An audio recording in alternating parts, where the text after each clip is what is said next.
Everyone aspires to be the best at something, but when this confidence transforms into taking others for granted, the universe might deliver a lesson. Understanding that there's always someone better out there is the key to humility, which is what truly defines the strongest individuals. My name is Mina, and I've been married to my husband Thomas for 2 years. When we decided to tie the knot, Thomas warned me about his troublesome sister, suggesting she might become a burden. As an only child, the prospect of having a sister excited me. But Thomas's words also sparked anxiety and curiosity about the kind of trouble she could bring.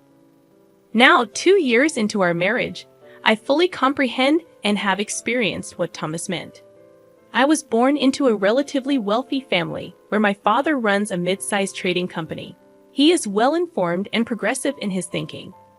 My parents always respected my decisions, creating an environment where I could freely explore my interests. The 2008 Lehman Brothers collapse, when I was just an 11-year-old elementary school student, intrigued me. Witnessing the significant impact it had on the world and Japan, I became fascinated by how a disruption in the flow of funds could cause a global panic. This sparked my interest in researching financial circulation. Naturally curious and apparently quite intelligent, my parents had me take an IQ test, and the results exceeded the normal range. As I delved into this newfound interest, many aspects became clear, but my curiosity never waned throughout middle and high school. Continuing my exploration of this topic, I pursued a major in college that allowed me to deepen my understanding. As I delved further, my eagerness to apply my knowledge led me to venture into day trading, encouraged by my professor, who highlighted day trading as an excellent way to experience capital flow firsthand. I embraced the challenge, aware of the need for careful management to avoid debt. My research efforts were extensive as I identified statistically favorable stocks for day trading. Armed with a modest sum from all the allowances I had saved up, I engaged in buying and selling the same stock within the same day, with the goal of capitalizing on quick results. My predictions proved accurate, and though the initial increase was modest, I steadily grew my funds by repeating this process and gradually increasing my investment. In a year, I managed to amplify the initial amount by more than 50 times. While the sum may not have been significant on a larger scale, my primary concern wasn't about the magnitude of the achievement. What mattered most to me was whether the answers I had derived from my research were correct. During my university seminar, I encountered a student named Thomas, known for his analytical skills. Our shared perspectives on various topics drew us close, and after graduation, despite my initial plan to join my father's company, Thomas proposed an alternative path. He identified a job at a foreign investment firm, a proposition he presented on the day of our graduation ceremony. Following a celebration, Thomas confessed his feelings, and without hesitation, I said yes. His intelligence had always been a source of comfort, and his understanding nature made me feel at ease. As we both embarked on new journeys, gaining experience, our relationship continued to strengthen. Inspired by the concept of trade at my father's company, I dedicated myself to researching foreign companies to gain an advantage in negotiations and established a robust foundation for our deals.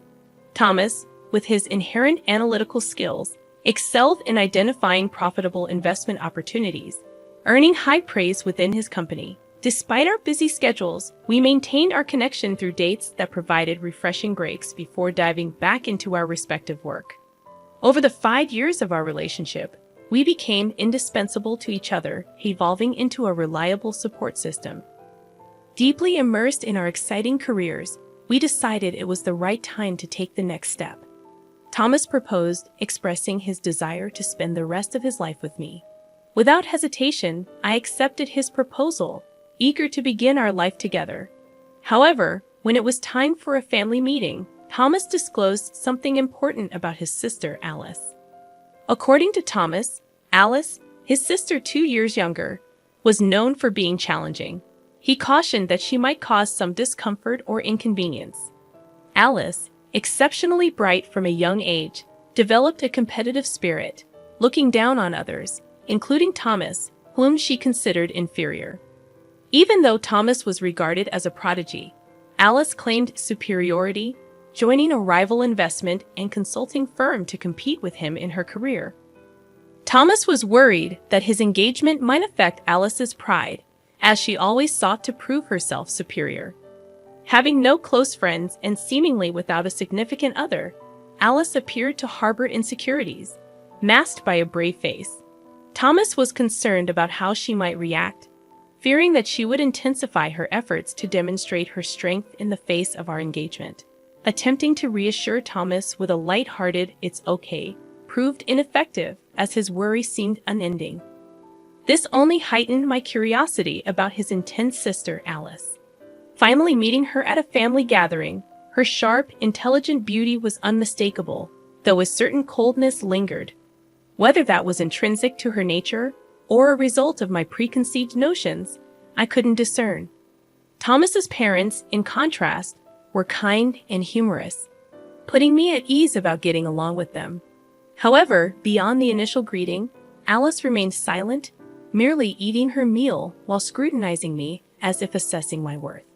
After the meeting, as everyone was leaving, Alice pulled me aside.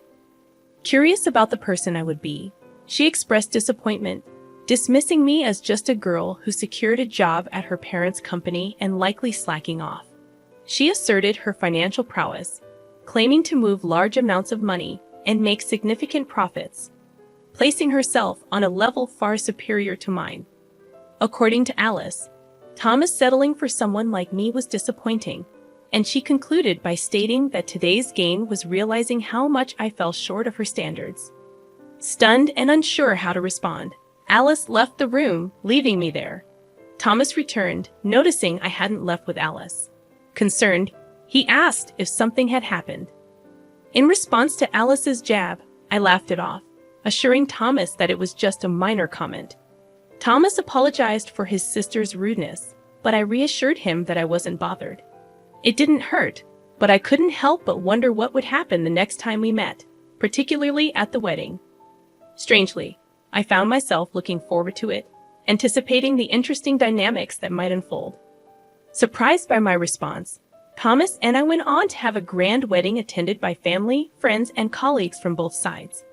We pledged our eternal love and reveled in the joyous occasion, but Alice appeared grumpy and irritated right from the start. Thomas had mentioned that Alice had neither friends nor a romantic partner, so I could somewhat understand her feelings, finding it slightly amusing. During a break for a wardrobe change, as I waited for the staff to assist me, Alice entered seemingly without reason.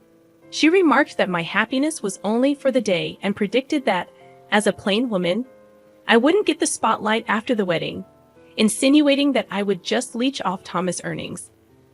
Unfazed, I couldn't comprehend how anyone could be satisfied with that.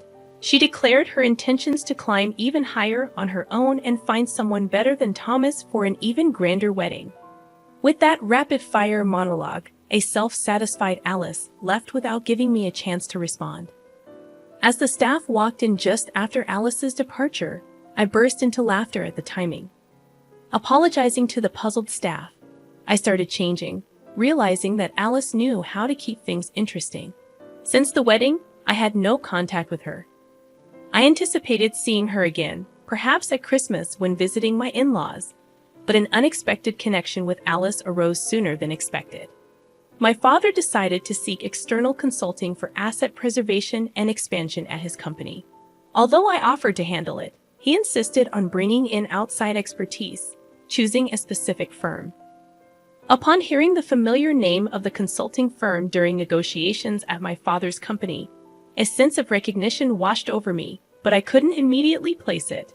To my surprise, Alice was among the representatives of the firm, and the realization dawned that it was her company. We exchanged surprised glances, but silently agreed to act as if we were meeting for the first time, keeping our sister-in-law relationship a secret from the other team members. When I discussed the situation with Thomas at home, he already knew about it, expressing frustration. He suggested I step away from the project, but I found the situation amusing and laughed it off. Despite my amusement, I had to maintain professionalism during the negotiations. I pointed out flaws and inadequacies in their proposals, supported by logical reasoning that unsettled them. Alice tried to counter with past examples and mathematical evidence, but my responses exposed their weak points, leaving them silent. The meeting ended in my favor, with the other team agreeing to come up with a second proposal for the next meeting. As I relaxed with coffee after they left, I received a phone call meant for me. Answering the phone, it was Alice. She acknowledged my success, but declared that someone as excellent as her couldn't be bested by me.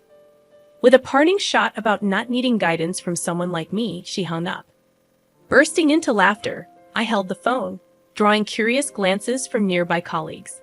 From that point on, I took full control of the meetings, with their team often scrambling to respond to my points. Alice attempted comebacks but consistently fell short, her frustration visible. When I shared this with Thomas, he revealed that Alice had never been outdone by anyone before. Additionally, he mentioned that Alice had recently faced rejection from a guy she liked, compounding her irritation. I couldn't help but let out a surprised "huh" and stifle my laughter as a consulting project finally concluded successfully. The opposing team leader thanked us, expressing that they had learned a lot. And as everyone dispersed, Alice and I found ourselves alone. Alice, however, was not satisfied with the outcome. "I'm not satisfied with how things went. I'll make sure to get the better of you next time. Just so you know, I am more excellent. I even bought a tower mansion at my age. Only someone as outstanding as me could afford a brand new tower mansion," Alice declared, emphasizing her success as an investor. With that statement, Alice left, and Thomas later confirmed that what she said was true.